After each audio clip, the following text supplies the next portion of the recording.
Hello and welcome back to the Penno Channel. We're back for another episode talking all things Aston Villa. But before we start, if you could like and subscribe and comment your thoughts on what we're discussing here. And if you join us live, let us know your thoughts in the chat. I'm joined with my bro. Coming off a 2-0 defeat to Arsenal. It's a new week. Transfer deadline day is coming up soon as well. And we look forward to the fixture coming ahead against Leicester. Bro, you have a nice bank holiday weekend. Enjoy the football on the weekend as well. How you doing? Yeah, and how you feeling? Yeah, I'm good, thanks, bro. I think I've just about got over the result at this point now. I've been trying to avoid that second Watkins header wherever it keeps appearing on my timeline and on social media, and that's how I just turn off straight away. But yeah, I'm over the result now. Looking forward to the Leicester game and the Champions League draw, which is probably going to be one of the biggest moments of both our lives supporting Villa as well, seeing that happen. So yeah, that's this Thursday as well. So I'm looking forward to that. Yeah, it's a big week, man. And just saying that being in the Champions League draw, I never thought I'd see that happening. Albeit it's changed a lot. It's changed a lot from previous seasons. It's a whole new draw. It's a whole new anthem. It's a whole new the way the fixtures have been conducted. It's a whole new way of undertaking the Champions League. So everything seems to be different this year, the year that we enter. But yeah, so excited just to see. The draw, yeah, it takes place on Thursday, but the fixtures don't come out till Saturday. It's like a 2-day process to get the fixtures out. Do you know what I think? Sometimes I think to myself, yeah, like Aston Villa have got the Champions League, so we can't just keep it the same as what it used to be. Like they can't have that, man. We've got to change it up. Yeah, everything's just changed. The one year that we got it, like they had to like add trumpets to the anthem, like you know what I mean? But yeah, I'm gassed either way. Yeah, same, bro. Got a few people in the chat who just say hello. Michelle Jones, she says hello, Penno, Adam, and the rest of the villains. Thanks for joining, Michelle. And Deontay's joined. He says greetings, everyone. Thanks for joining, Deontay. Always a pleasure to have you both in here. You're always in here, so appreciate it. Yeah, another one. Big facts from Deontay as well. It's also done by a computer this year, so it's not actually a draw. So it's not going to be like a televised. The balls in the pots, picking out the names. It's done by a computer as well. So that another change. Can't get any hot balls. So you know what I mean. That Claudio Ranieri lookalike must be unemployed now. Then the Ranieri one, the Gianfantano or the other geezer. No, the guy that looks like Claudio Ranieri, man, like that was his only purpose, wasn't it? Like pulling the balls out of the thing. Oh, I know I think I know you're talking about. Yeah, I do know you're talking. I was going to say Gianfantano don't look nothing like Claudio. No, he looks like Daniel Levy, bro. Like probably why they're in the Champions League for so long. Yeah. Well, yeah. Just quick recap the weekend, man. I think we've had a bit of time just to get over it. I think it was a good performance. I fully really enjoyed the performance. The result was the kicker, but I thought we performed well. And I just put it down to one of those results. I mean, you have the same amount of chances, if not more, the same amount of big chances. You could have taken the lead, and it's just gone. It's one of those days where it's just gone to Arsenal. But overall, I was really happy with the performance, and it just kind of shows that we might have thought we'd have a bit of a drop off, because it can happen, but it seems like we're at that level now where we can compete with everyone. It wasn't just a one-off. We actually can compete with the top sides in the league, and we are a top side in the league. So, all in all, I'm kind of over it. And don't know if you want to add anything to that, bro. Yeah, I've had a chance to watch the game back. I thought our performance was really good, and as you said, I 100% agree. We're at the level now where we can put good performances up against the supposed like best teams in the league. Like I used to remember a time where people would come to Villa Park and just wipe the floor with us, and it'd just be the easiest 3 points, and they didn't really have to earn it. Now you come to Villa Park, bro, you better be at your best because Villa will give you a game. And a lot of Arsenal fans I've spoken to, after they've been gloating and whatever, deep down they know that. Of course, yeah, we did it to them last season, but deep down I think there's a bit of respect for Villa there, and they know that they had to grind for that game because a lot of them during the Watkins chance and whatever, they thought it was going to probably be a draw or even a loss for Arsenal. So yeah, I'm proud of the team, proud of the performance. I like how we pressed, I like how we kept our shape, and I like how the new players seem to have adapted. And big up Morgan Rodgers for one of the best performances I've seen, individual performances I've seen for a while from a Villa player. Really impressive. Bro, what's his ceiling? Like, where is his ceiling? Because Lee Carsley was there on the weekend. He was watching, so he'll be very close to getting a call for the England squad. I wouldn't be surprised if he is in it for the next internationals because he's worked with him with the under-21, so he knows how to play him. The recent internationals they had, he was part of that squad. What is his ceiling? What level can he get to? Because he's still so young, and like, I think you have to realize that this is one of the best midfield partnerships in the league, maybe in Europe, in terms of how highly regarded, your Thomas Partey, Odegaard, Rice midfield is. So to just perform like that against such an elite level midfield, the sky's the limit, innit? And like, we're going to get to see what he does in the Champions League on the biggie stage. And who's to say he's not going to perform to that level in that as well? Like, where can he go? What can his potential reach? Yeah, I 100% agree with you. Like, I think that's what stood out so much was not just his performance, but who he was doing it to. Like, I mean, he had Declan Rice like almost spanning a circle at one point trying to track the ball. Did. He was dipping past Martinelli, barged Martinelli off like it was nothing, skip past Partey, like super impressive. I think in football it's hard to really say because so much can change quickly and so much can happen. But if I was to predict, I think he really can cement himself as one of the best players in the league or top 5. And what I think I like about Rodgers is his profile. Like, he's a big guy, he's tall, he's got the strength, but his footwork, he's so nimble and delicate. And he seems to have this grace on the ball where he can just glide past people like they're not even there. And he can still use his technique with his skills, with his vision in passing. And that combination is, I think, the reason why we did take a chance on Rodgers initially. Just he's almost like an NBA player. It's crazy, like the way that he profiles. It's scary almost. And the power that he's got, bro, it's so important in the game with athleticism now. So yeah. I've heard some talks. Obviously the talk's been about him, how he plays, and then there's been a few negatives saying, "Well, where's the goals? Where the assists?" But what I don't think people are realizing is, before last season, he'd scored 3 goals in a row before he got injured. Like, his numbers would come in, and he was scoring every game.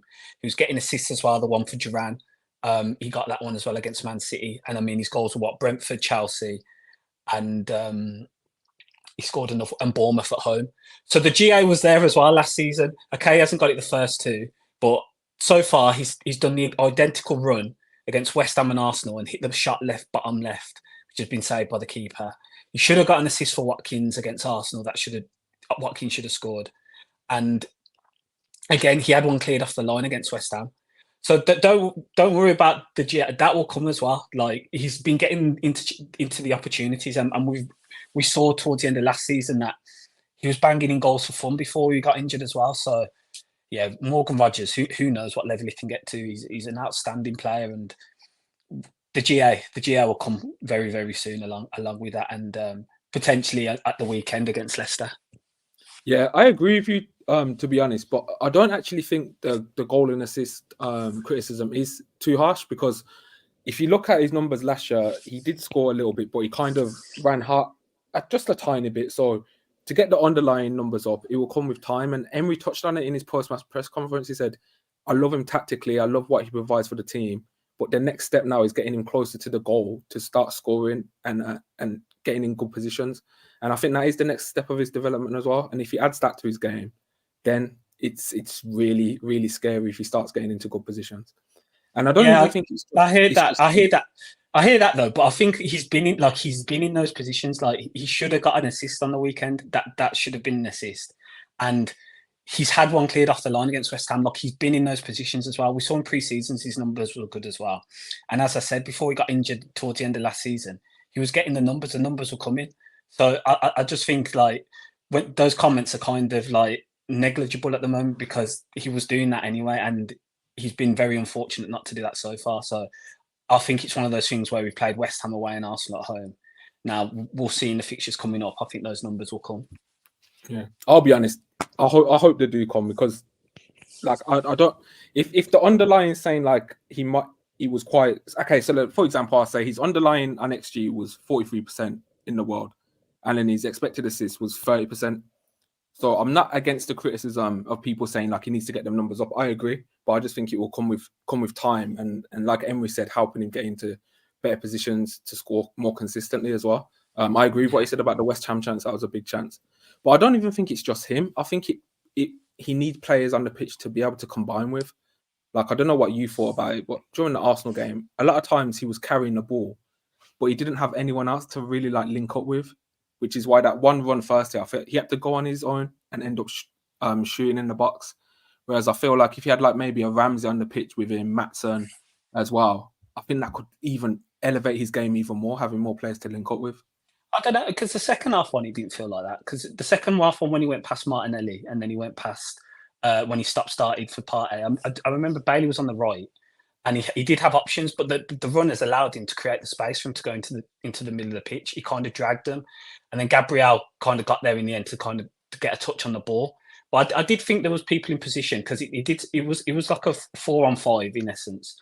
But we did have players up in position, but they were kind of used as a decoy because Rodgers' ability to carry the ball. He was just going past the people anyway. So I don't know. I don't know if that's fair as such. I even thought against West Ham when he was carrying the ball, there were still players in his vicinity who he could have laid it off to, but he had just the vision to go for it because he has the ability to do so. So again, I'm not sure, that might be a 50-50 in that sense. But yeah, it's going to be interesting to see, man. And as you said, bro, there's so many options around him.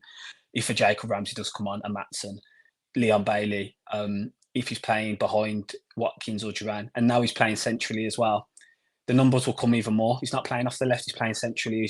He'll be playing in and around the box, and we know he can shoot as well. So, yeah, who knows what level Morgan Rodgers can go to, man? Because he was unbelievable at the weekend. Yeah, got a few comments in here, but we're just going to have a look at those. Gary says, "Hi guys, he needs a pay rise for a start. He's only on a minimum wage at the moment." No, yeah, I've heard that in regard to his wage and salary. I'm sure that will come. We have so many options in midfield, especially midfield runners. Don't need to play high line every game now. I think we didn't see that on the weekend as well. That was a big factor. We played in that mid block, but we weren't playing as high as we usually do. I think I said that to you, bro, while we're watching. Like we weren't playing as high. When we were playing against their shape, we dropped up back a bit more than we usually do. Now Arsenal have fast runners in behind, and we kind of negated that to an extent. Even though they were struggling to play through us as well, they were looking to go out wide, but we negated that ball over the top, and it happened very rarely. So we did well in that sense. Racy Lacey's joined. He goes, "Who you guys on about?" Sorry, yeah, Morgan Rodgers. Gary says, "I've never been so positive after the defeat. We were good, man." Yeah, totally agree. Marcus joined. Hello, Michael. Thanks for joining as always. Racy Lacey, oh Jesus, well impressed with him. Got high hopes for the kid. Think he's going to go far in his career. Kenny M's joined our first super chat. I really appreciate that. It goes good on you. Appreciate that, Ken. Yeah, we've got that option now. So thanks for that. Really, really do appreciate that. Enzo Ray said, "Oh Jesus, well impressed with him. High hopes, yeah, for sure." So yeah, bro, a lot to look forward to regarding that. And let's before we go into Leicester, let's have a look into what possibly might happen this week. Now, there's some Graham Bailey has put his neck on the line, hasn't he, today? He's absolutely put not the most reliable of sources. But obviously, we saw Matty Cash go off injured on the weekend. It looks like he's going to be out for a month minimum. Re-aggravated his hamstring. Costa, Nedeljkovic, albeit he did very well against Arsenal, and I don't think he'll face as many harder opposition as Arsenal. Probably a few harder wingers in terms of Luis Diaz's, Savinio, Jeremy Dockers from Man City, Liverpool's. But Martinelli's a bit off form, but he's still a decent player, and you're playing a top side. So he will be. I think Nedeljkovic is nearly there. He's just getting used to the Premier League and the speed of it, and now he's played against two decent sides within that. But I do think we need another option, and yeah, Graham Bailey's come out and said today that it looks like Villa are very, very close to getting Geertruida. What are your thoughts regarding the source first, bro? Because Matt Mayer came out with it last night saying we're working on a deal with him, and how much do you think we need? We need that profile of player.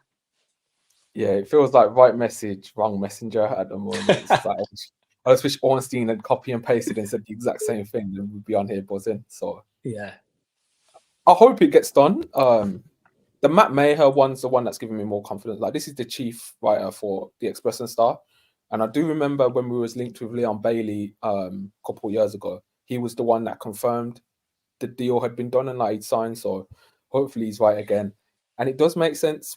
I feel like we need the right back anyway, but with Cash's injury now, I think Costa is really good. I thought he was really good and I liked his potential. But I just think the second half when Trossard came on just showed his inexperience. And that's fine. He's 18 years of old. He's 18 years of age in a new league. Like, that's expected. So I think, Emery might have thought, okay, we need to bring in another right back.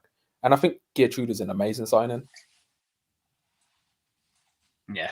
Do you think the money quoted, the 35 million for a player in the last year of his contract, do you think is it just a case of if we do pay that and that is the fee, we just need the player? There's a lot of clubs that have had an interest in him in PSG and Liverpool.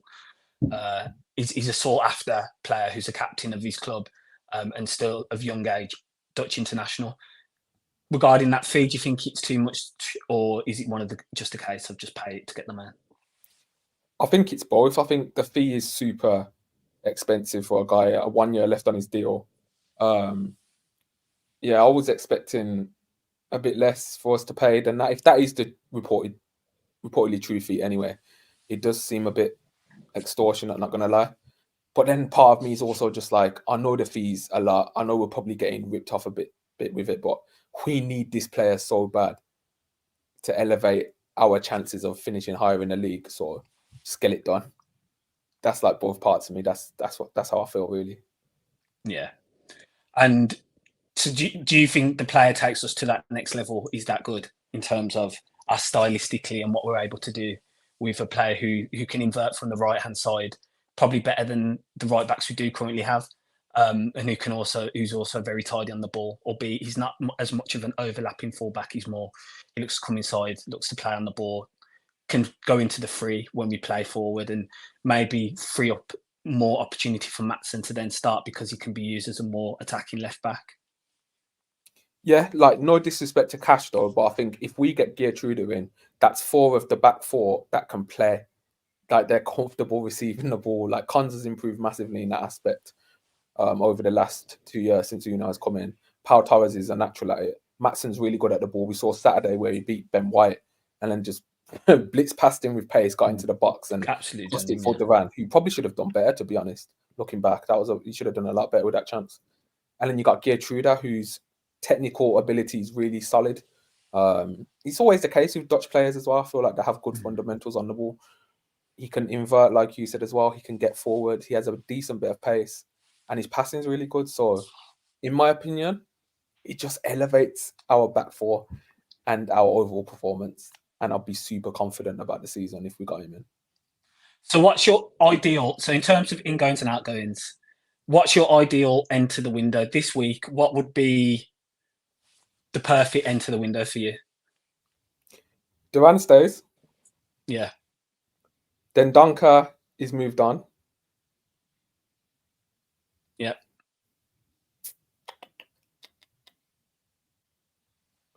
Sounds what harsh. About Diego Carlos? Also moved on. He sounds harsh. I don't know. Also moved on. I just think like, what? This is the wage, isn't it? Diego Carlos, it's weird, boy, because if Cash is injured, okay, we bring him in. I don't know. It depends how much trust I have in Bøjgaard, who's being kept around. I like Bøjgaard, but we haven't been able to see him at Premier League level yet because he hasn't had a chance. Yeah.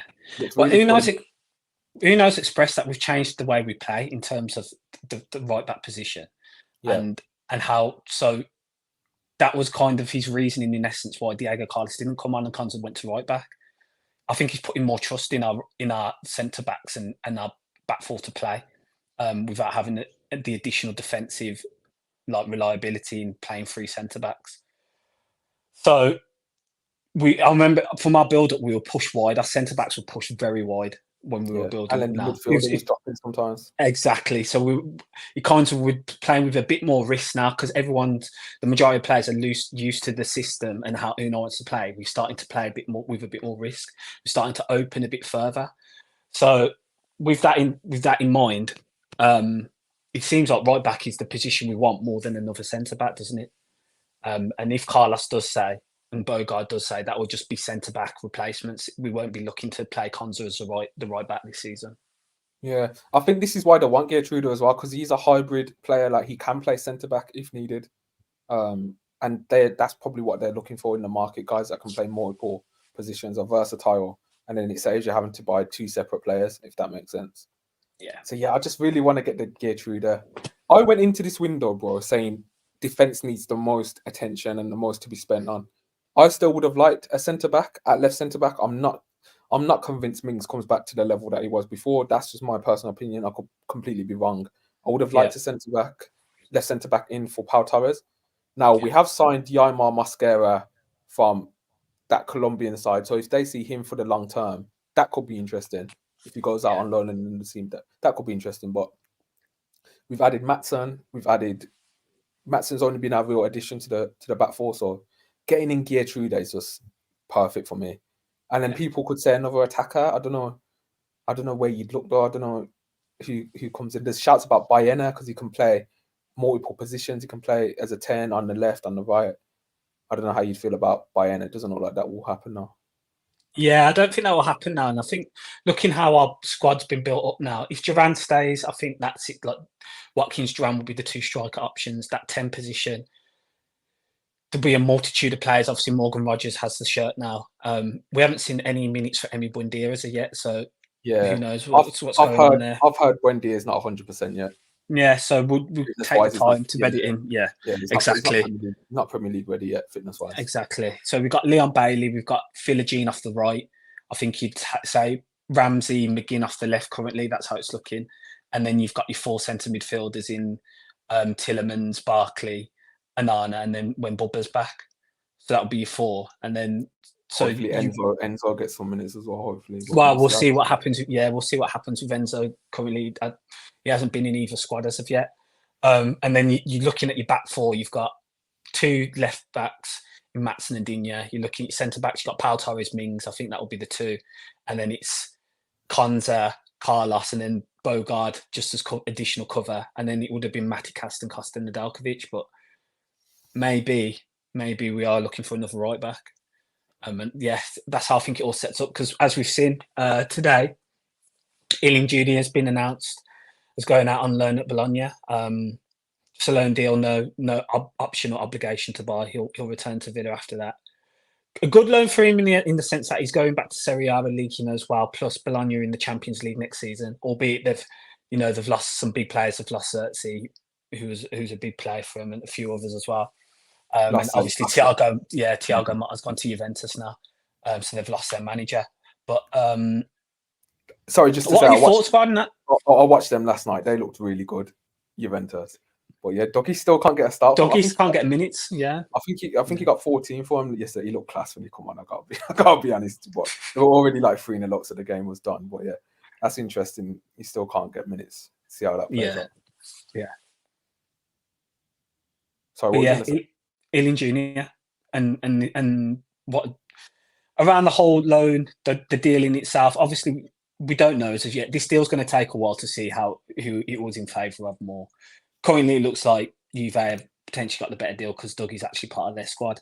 Barrenechea and Iling Jr. We yet to know what they're going to be. Are they going to be part of our squads in the future? Are they going to be used to be moved on additionally later down the line in terms of PSR?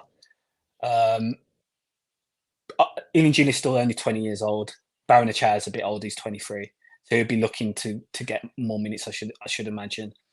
But yeah, what's your thoughts and feelings regarding Iling Jr. going out on loan? Because I do remember you early saying that for where we're playing him and what we're looking to do with him, he was in the right areas. And it's kind of been proven that because we have the players there already and he didn't look the best where he was playing. He kind of felt like he was out of position in pre-season. Yeah, I agree with you. the fact that the left midfielder in our system has to tuck in. When I was watching Iling Jr. on pre-season, it just looked uncomfortable, the angles he was receiving the ball from. He didn't have a lot of time, space to really play his game. So then I thought to myself, maybe in this, he's going to be a left back. That's how they saw him initially, or backup right winger. Then Moreno goes, obviously, but Luca Dean stays. And then I thought, we're not going to have 3 left backs. No chance. If Dean had been moved on as well, then I could understand Iling being here because he'd be back up to Maatsen at left back. But yeah, with Dean staying, I just didn't really see a role with him. And they probably told him, as it stands, you will not make the Champions League squad. So maybe his agent knows how bad that would be value-wise for him. Villa know how bad that will be, losing value on him as well if he doesn't play at all. So yeah, the loan deal, it makes sense. And Villa probably would have prefaced it saying we want him playing Champions League football.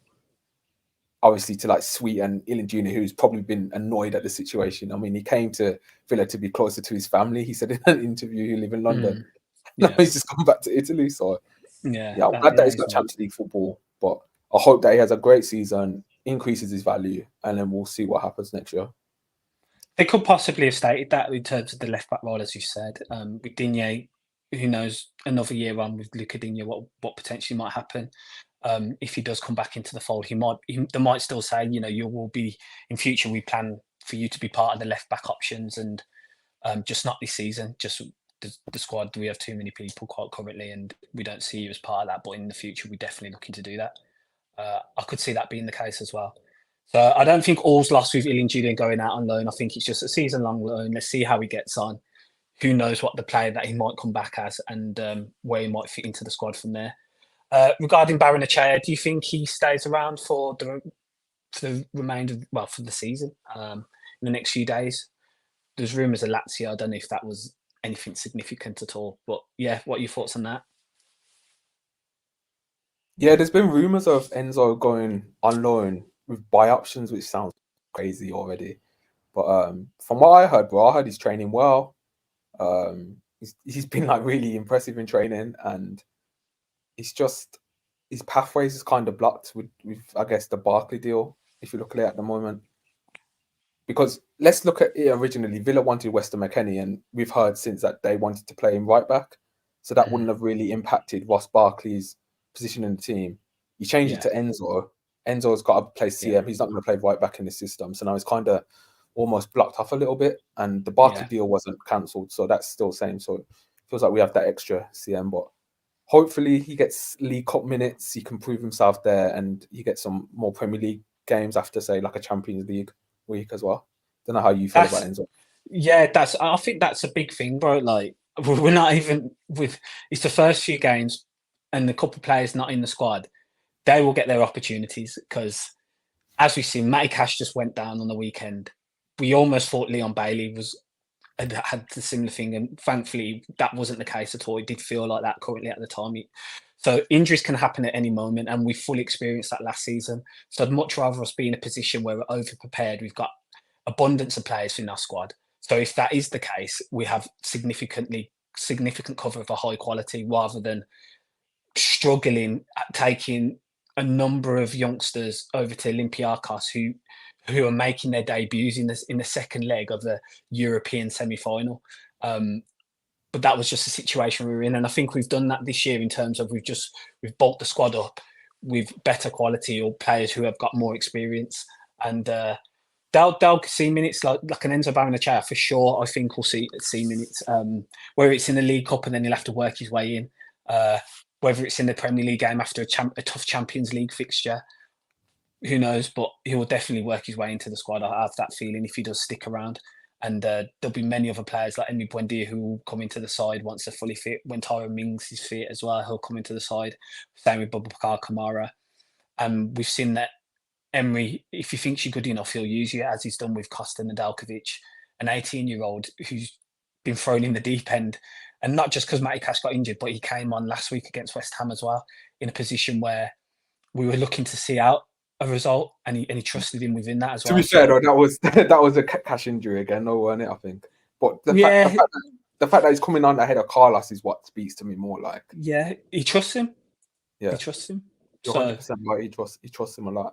Yeah. So, if he has that trust, I'm sure the other players who are of a similar age or younger, who are not currently getting minutes, he'll trust them at some point. So, yeah, I'm happy that the squad is overflowing rather than it being short. I can't, because short squad, few injuries, then you actually, it's very, very difficult then to have a good season and battle on all fronts, which we're trying to do.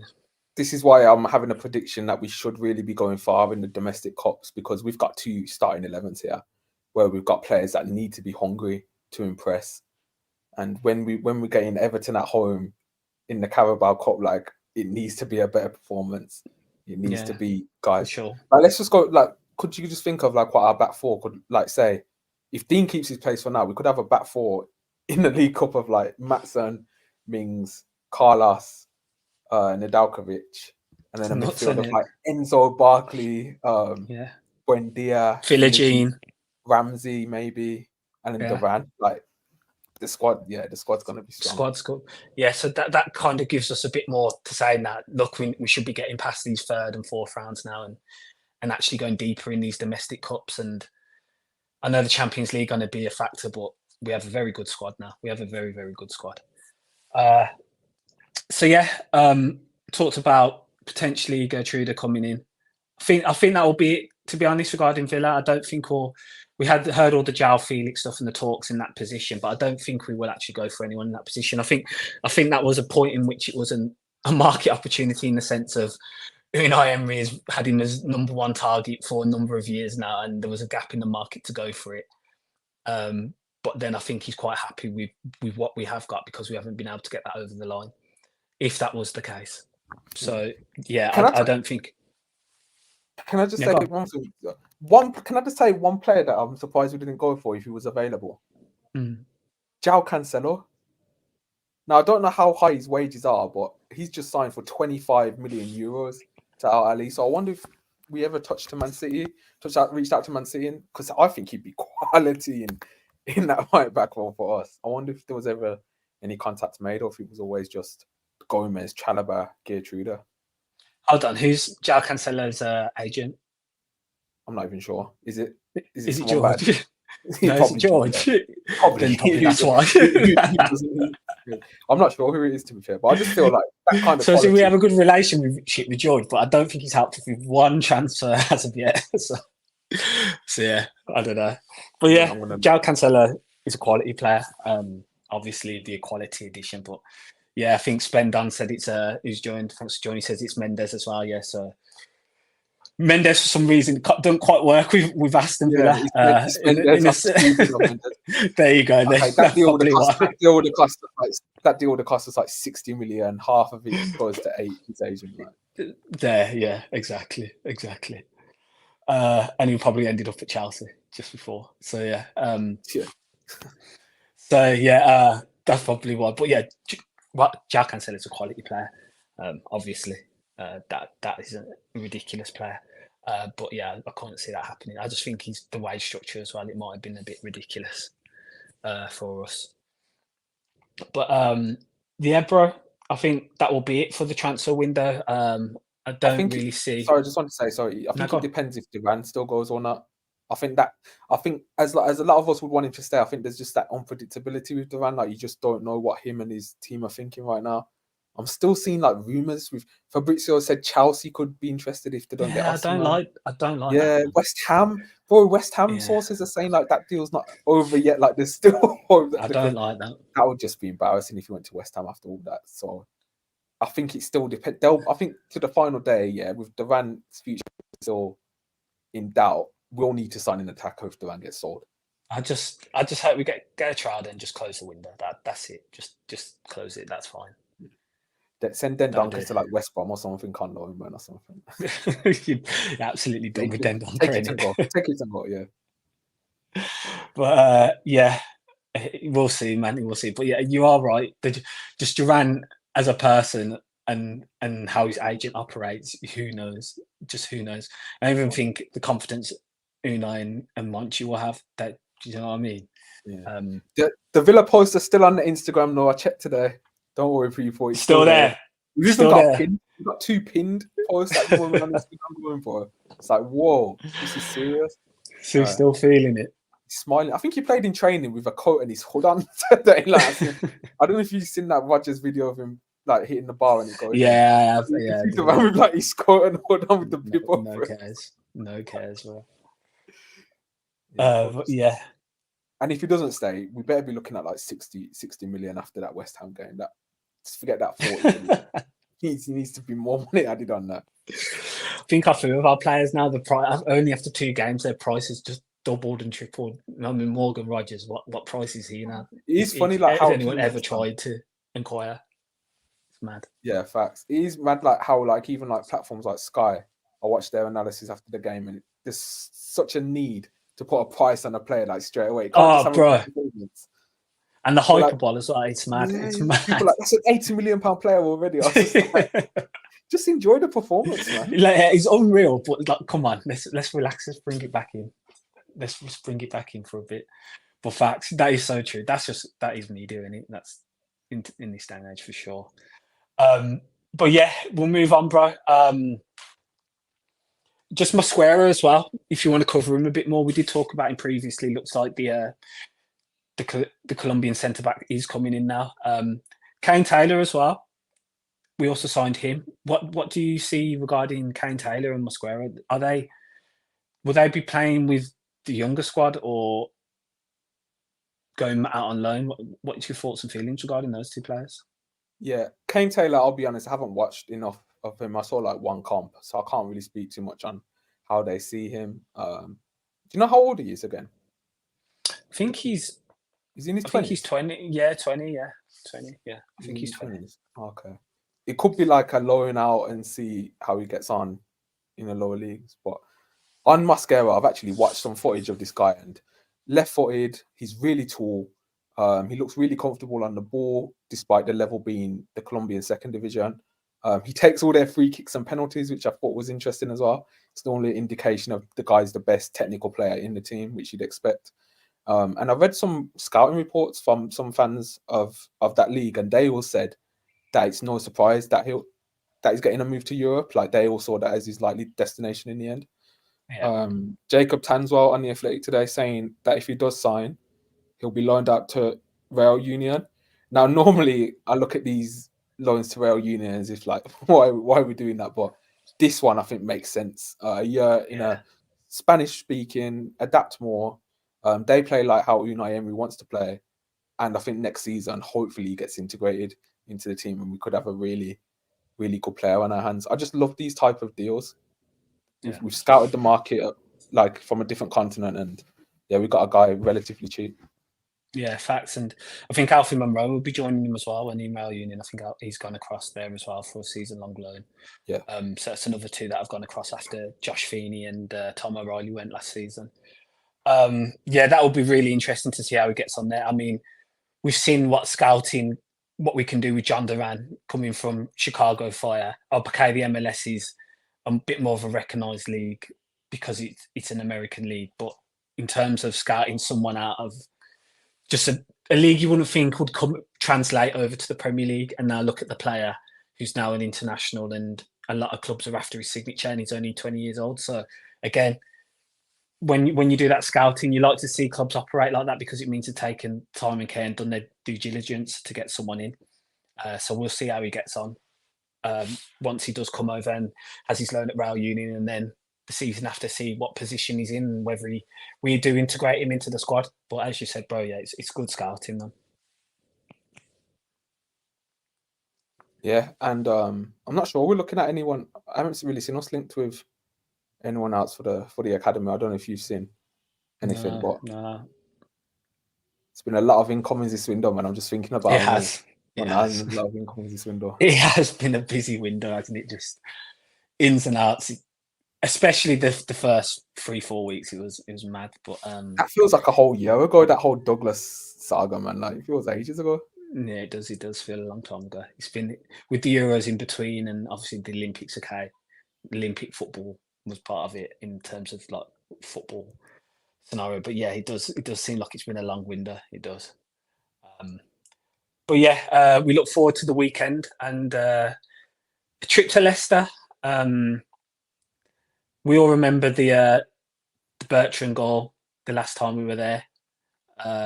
Kind of relegated Leicester and confirmed us for European football in a sense, didn't it? That goal did. It was a massive goal in terms of us getting 7th that season and Leicester going down. So yeah, it's been a season since that. Obviously, they've got Steve Cooper, and we'll do a preview before the game. But let's just talk about Steve Cooper, because Steve Cooper set up against us in a shape that caused us problems last season. He beat us with Nottingham Forest at home 2-0. And I think he was one of the managers who coped well with Unai and kind of got won over Unai last season in that sense, especially at home, at their place at the City ground. So with that in mind, I think he'll have a game plan in how to set up against us and nullify how we play. They transitioned on us very well last year at the City ground with Morgan Gibbs-White, with Hudson-Odoi, Alanga, and the one you was playing that game. Obviously, he's at a different side now. I don't think Leicester plays at Forest level, to be honest, but they do have some good players in transition. So yeah, he'll have a game plan and tactics, which will be interesting to see how they do set up against us. Big game for Ollie Watkins for sure. He needs a goal or some form of assist or something, just some form of goal contribution to just, get over what happened on the weekend and go forward. But yeah, you're looking forward to Leicester. Bro, that's a really good point about the Nottingham Forest away game, because I'd completely forgot he was the manager then. And that was one of our toughest games in terms of the way they pressed us. They didn't allow us any real movement centrally as well. Albeit we didn't play our strongest side. Like, I think Zaniolo started that game, as I think he might have come off a Conference League midweek game. Yeah. So there's that factor as well. But yeah, they were really good that day. And it was frustrating. It was frustrating to play them. So yeah, it's going to be a tough game. They restricted us to our left-hand side, I remember, and then you just kept putting the ball in. They just kept heading it out. They really restricted our play. We didn't really create much in that second half. And it was one of the few games where I felt like that we kind of nullified. And when we played them at home, it was Nuno in charge then. So, yeah, I think Steve Cooper will definitely have a plan for us. Yeah. I think as well regarding Watkins, if Duran would have scored against Arsenal coming off the bench again, I think he would have made that starting spot his. Just combining that with the chances Watkins missed. However, right now I can't see Watkins being dropped by Emery. I think no chance really. And I'm backing him to score. To score. You get in positions to chances. Eventually the goal is going to go in. If he continues his movement, hopefully you get some space against Leicester's defence. I mean, they gave up a lot of chances against Fulham, against Tottenham, so he's going to get chances to score. And I'm predicting him to bag against Leicester. Yeah, that's what we're hoping. Yeah, interesting game for sure. And now we get into this run where you look at the fixtures, you think, okay, can Villa sustain a run now? Can we get some points on the board? And hopefully that is the case. It's a shame, when you try and pick up momentum and an international break just comes the week after 3 games. It's long because everyone's getting into the Premier League and watching it, and to just stick an international break at that point is. It's the worst. It's the worst possible time. But it'll be interesting to see who's there from the Villa squad. Will Ezri Konsa and Ollie be recalled? I think they will.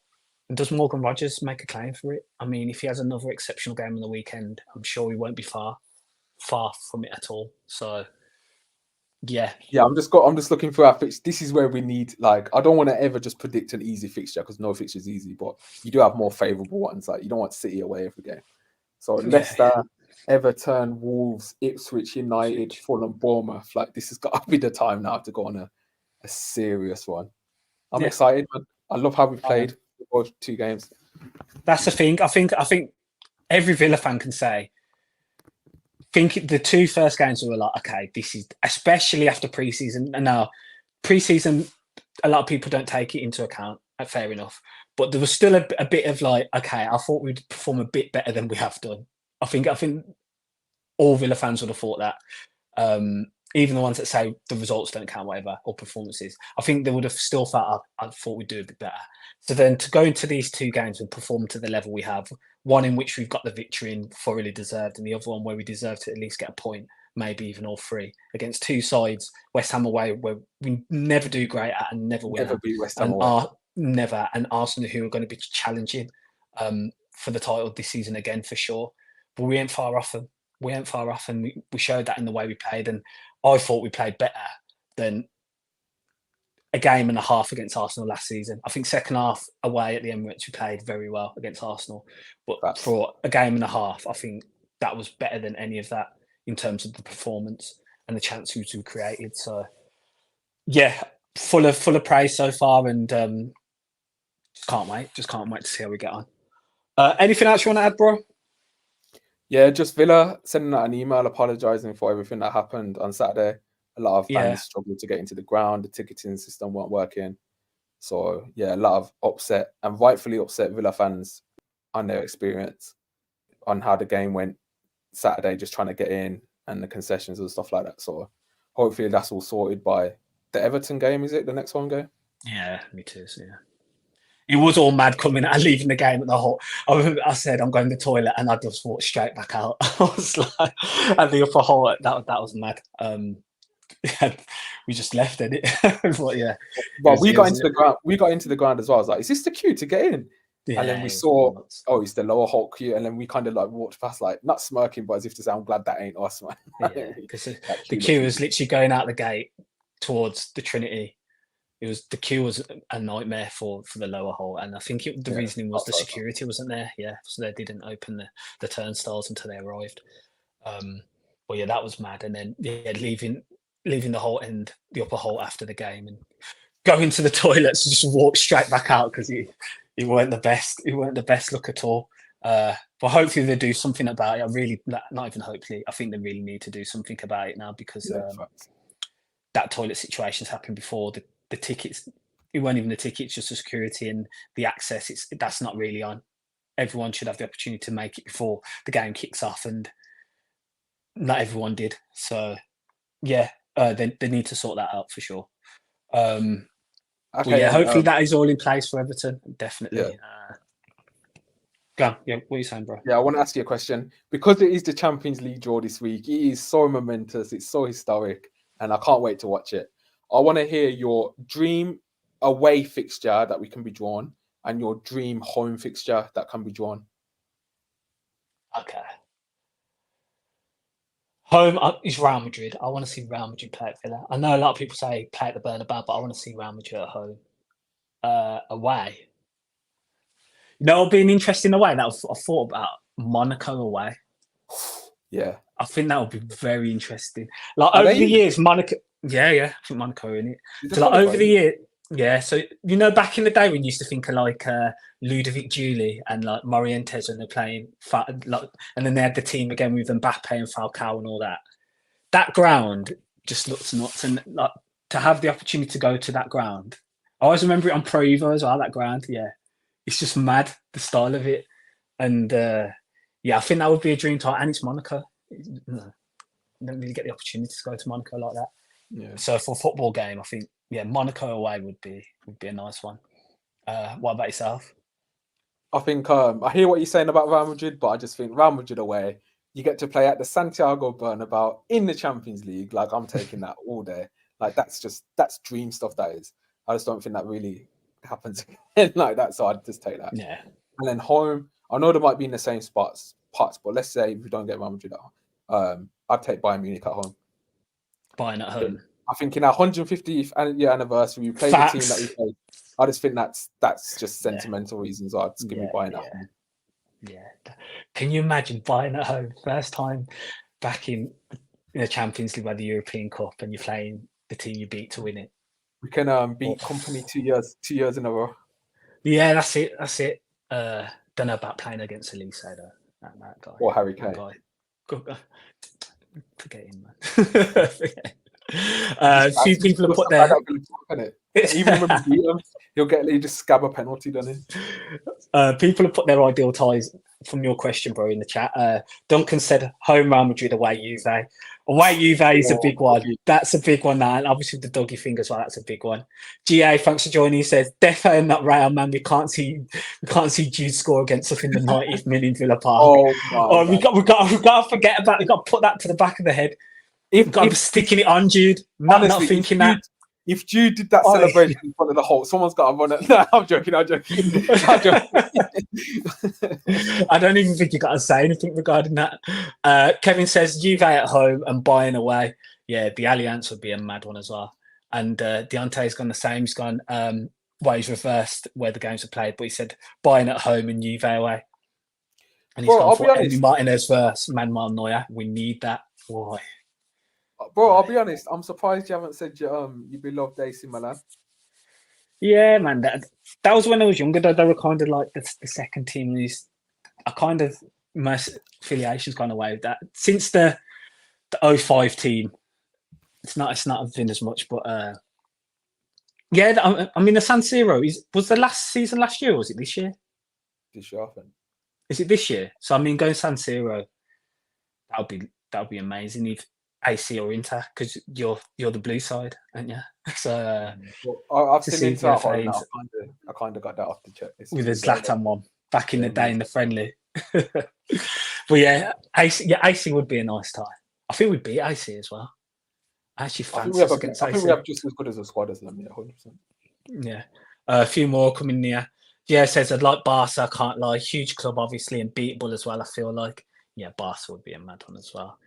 Racy saying Dortmund at home. I want, bit of a revenge tie for pre-season as well. Kevin's gone mad. Galatasaray away. Wow, the atmosphere. We were very close to getting Fenerbahce away last year. They're playing tonight, Galatasaray. They're actually losing. For qualifying, aren't they? They're losing against Young Boys on aggregate. So that game's tonight as well. Yeah, man. There's some big ties that could potentially happen, bro. Lille. I can see us drawing Lille. If Lille make it through, I can just see the Lille just part. Lille again. Yeah, that could potentially happen. Yeah, I could see that. What about PSG? I'd like PSG. I'd have PSG at home. No, I wouldn't have them away. PSG at home, but their squad's kind of not the same anymore. It's still a really good squad, but it's not as like superstar packed as it used to be. Yeah, exactly. Well, now Mbappe is it's kind of like, it's not the same, isn't it? Carry on. No, go on. I was going to say, Villa will probably draw Celtic, to be honest. I could see that. I think that's a great tie, though. I can't lie. Celtic Park's a great going. That would be a mad tie. Or having Celtic at Villa Park, that would be sick. Bro, it's just the teams, man. The teams are just quality. We might get a little Bologna. Iling Jr. Can he play? Oh, then he really would dislike us if we stopped him playing one of the games as well. Yeah. I think a few more coming in here. Jason Gala away is a mazza. Yeah. That would be mad. Race is saying no matter where we go, I'll be going for the atmosphere. Could never get the chance again. Exactly. I think a lot of people who, even if they don't get tickets, will still be there for sure, just because it could be a once in a lifetime opportunity. I don't think it will, but it potentially could be. Race is saying then French fans are wild. I'll pass on PSG. Yeah, we saw the madness with Newcastle last season, but I think Newcastle fans were acting a bit out of shape as well. And Deontay said wouldn't want to face Inter. That'd be a good test for sure. And Kevin saying, imagine Real Madrid fans at Villa Park walking in you in Erla. He's taking it a different way, Kevin has. But yeah, I think they'd all get more fans in than Legia did. That's for certain as well. From last season. But yeah, Champions League draw Thursday. Honestly, bro, my vibes are just embrace it, enjoy every moment, man. As cringe as it might sound and all, but I'm serious. Like, I can't wait. Even though the draw's not the same as I would have been nice, the old school draw, but I actually enjoy the new UCL format at the moment. I think it needed a bit of a refresher, so I'm excited. 8 games as well, more games that we'll play in the Champions League. Yeah, I kind of like the new draw. Champions League, man. It's mad. It's mad. When that draw happens, Champions League, they posted something today and an X, just like the teams, and just to see us next to Arsenal, it's just mad. Like, it's nuts. It is nuts. It's still ain't really sinking in yet. I think when the fixtures come out and you're playing against the big side, you're like, yeah, mad. Anyway, everyone, I think we'll leave it there. Thank you all for joining. The comments have been flowing in. Caught the bit ones at the end and at the beginning, but yeah, as we were going through, there was so many coming through. We didn't quite catch them, but we do appreciate them. We really do. Again, if you could like the stream, subscribe as well, and let us know your comments on your ideal teams you'd like to play in the Champions League this season. Let us know your dream ties, your dream away tie, your dream home tie in the comments at the end of the video, because we'd really like to see what people would like to see. Bro, thanks for joining me as always. We'll be doing a preview for the Leicester game before Saturday as well, so look out for that. And as we move on, we'll see what deals happen. We might even do a little transfer one as well if there is a big signing that comes in, or any signing that comes in. Really. Yeah, we might do that as well. But we'll see how we go in the schedule. But yeah, thank you all for joining as usual. Up the Villa, and we'll see you on the next show.